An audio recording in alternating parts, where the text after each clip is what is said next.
We begin today's show with a breaking story, an update on the Boeing 737 MAX 9 jets that remain grounded after a refrigerator-sized fuselage door plug blew off on Friday on an Alaska Airlines plane in the air near Portland, Oregon. Officials with Alaska Airlines and United Airlines say they've found loose bolts and other problems on some of the jets that have since been grounded. Meanwhile, the online news outlet The Lever's reporting, workers at a Boeing subcontractor were told to falsify records after inspection teams found, quote, excessive amount of defects in parts being made for Boeing. Spirit AeroSystems reportedly manufactured the door that blew out on the Alaska Airlines flight, 16,000 feet in the air.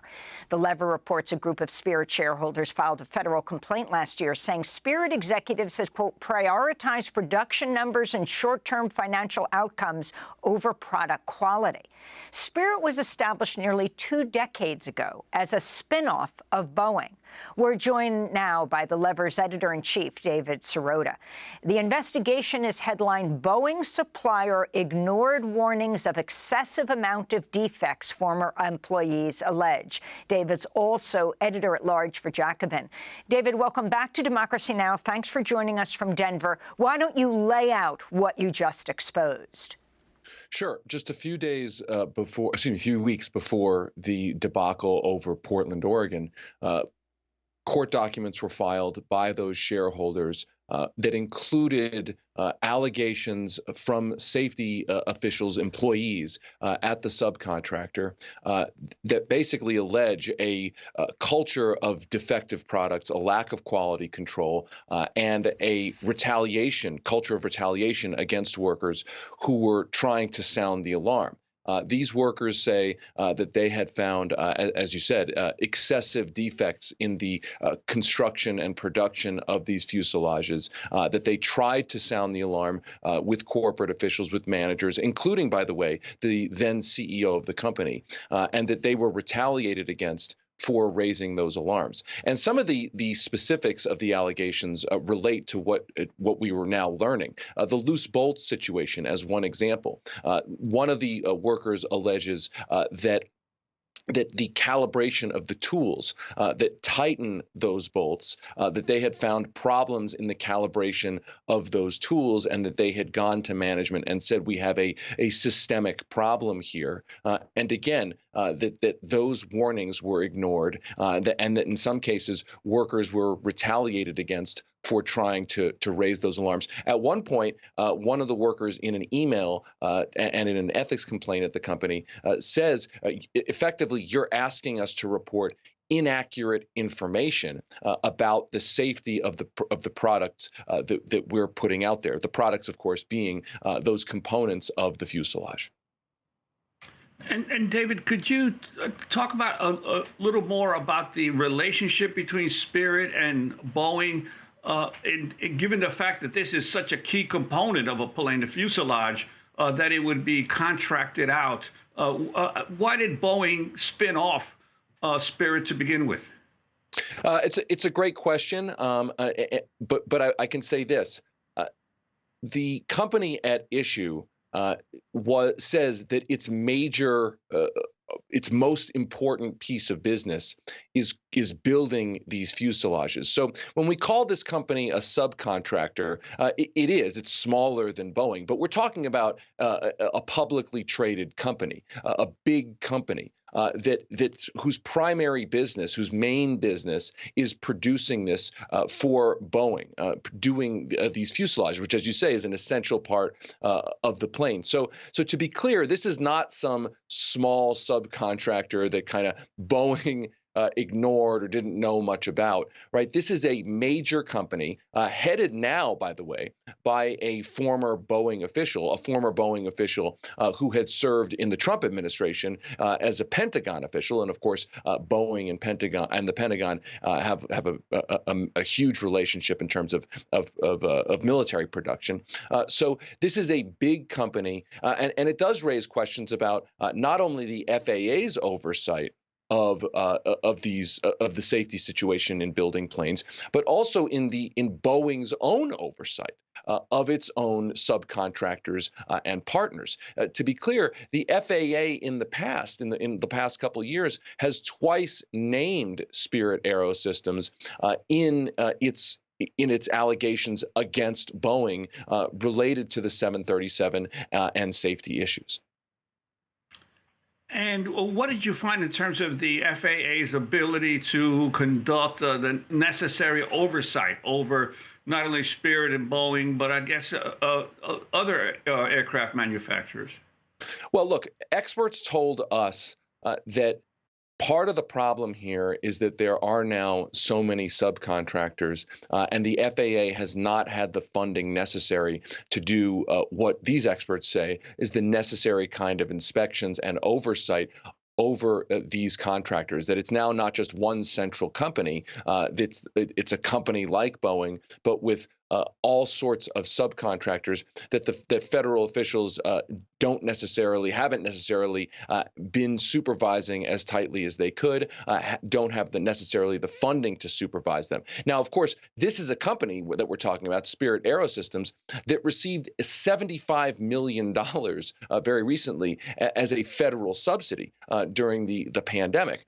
So this company has also gotten government money while at the same time, these workers in this federal complaint are alleging essentially a culture of defects, a culture of fraud, a culture of retaliation. Certainly not. They're alleging a culture that hasn't rewarded them for sounding the alarm about safety concerns. What were Spirit ties to President Trump? Well, again, the CEO, the current CEO, the new CEO of Spirit AeroSystems was a Boeing official before that, and in the interim was a official in the Deputy Secretary of Defense under Donald Trump. So.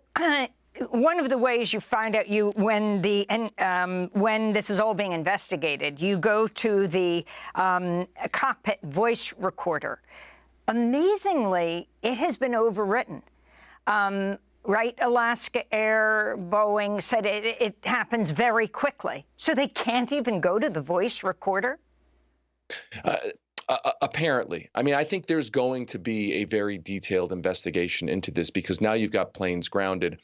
You've got these planes are now a central part of the American civil aeronautics infrastructure in this country. And you had a door blowout. So I think there's going to be a serious investigation to understand whether or not these problems are in fact systemic. And again, I go back to what the workers say in this federal complaint. They're alleging this kind of thing is not an anomaly, that it is a systemic culture of defects. And again, in reading this complaint, one of the most disturbing parts is the allegation. I mean, this is a direct quote, "We are being asked to purposely record inaccurate information." And in a situation where the FAA does not necessarily have the resources or the wherewithal to oversee such subcontractors, it hasn't been stringently overseeing them. In a sense, the public is relying on these companies to provide accurate information. And you have in this federal complaint, again, a worker saying we are being asked to purposely record inaccurate information about safety. And put this into the context of what happened in 2019. We've been focusing on this in the last few days. We spoke to Ralph Nader, whose grandniece, Samia Stumo, and we spoke to her mother, Naja Milaron, died in the Ethiopian Airlines flight, the Boeing MAX 8, also Indonesia's flight. We've talked about over 300 people. All the people on board, crew and passengers in both planes, died. I want to go to the National Transportation Safety Board saying it couldn't tell whether the recovered cabin panel that blew off Alaska Airlines MAX 9 plane in midair last week had been properly attached. The NTSB chair is Jennifer Hamondy. She said the NTSB focus is on the accident plane, but it would also make broader safety recommendations if needed as the investigation progresses. Now, the cockpit door, we found today that the cockpit door is designed to open during rapid decompression. It is designed to open during rapid decompression. However, no one among the flight crew knew that. They were not informed. So Boeing is going to make some changes to the manual, which then hopefully will translate into procedures and information for the flight attendants and for the crew. I mean, it's just astounding that in this almost full flight, those seats next to the opening that was the refrigerator-size opening that opened, there was no one sitting in those seats, which may account for the fact that no one died. It's absolutely astounding. But David Sirota, as we wrap up, the progression from the 2 MAX flights that went down, those MAX planes, MAX 8, were grounded for almost 2 years. But now they're back in service as MAX 9 with some little change. And now these are being grounded or canceled, whether it's United or Alaska Airlines. Where is this all headed? Well, I think the question has to be, how did this progression happen? What was fueling it? And it's important to contextualize this with the fact that the company, Boeing, and its subcontractors, obviously, have been under pressure to try to ramp up production as other major manufacturers have gained market share. Companies like Airbus, for instance. You have a situation where the workers in this complaint are saying, we are under pressure to ramp up production without regard necessarily for quality. So the point being that when you read this federal complaint, when you read these documents, the context of this is ultimately financial. If you in these allegations, that the company is so focused on trying to produce more and more that these workers are alleging that quality control has fallen by the wayside. So I think the question, Amy, is the progression that you've laid out, is it part of an inevitable pattern? Is it the logical result, the horrifying result, but the logical result of a culture of production over the most basic quality control that is supposed to be protecting the public?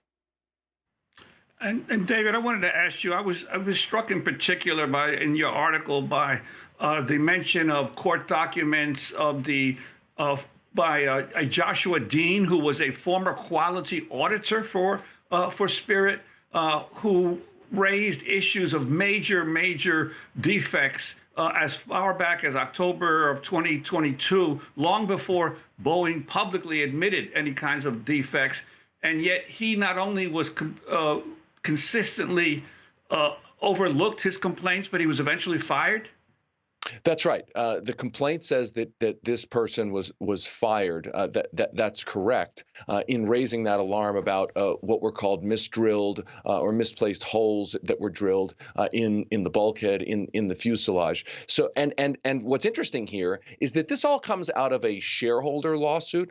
Shareholders are effectively alleging that the executives who are making positive statements about the company publicly were being warned by employees internally that the statements that they were making about safety were inaccurate. And so the shareholders are saying that they, as shareholders, were effectively defrauded, that they have a right to honest, accurate information from executives at the companies that they own. So that's the other question here is, how much did management at either Boeing or Spirit AeroSystems know about this? And again, in this complaint, one of the most important parts of this is you have an email from one of these employees raising the alarm, an email sent directly to the then CEO of the company saying that this person, the person writing the email, this is my quote, last resort. I effectively can't get any answers.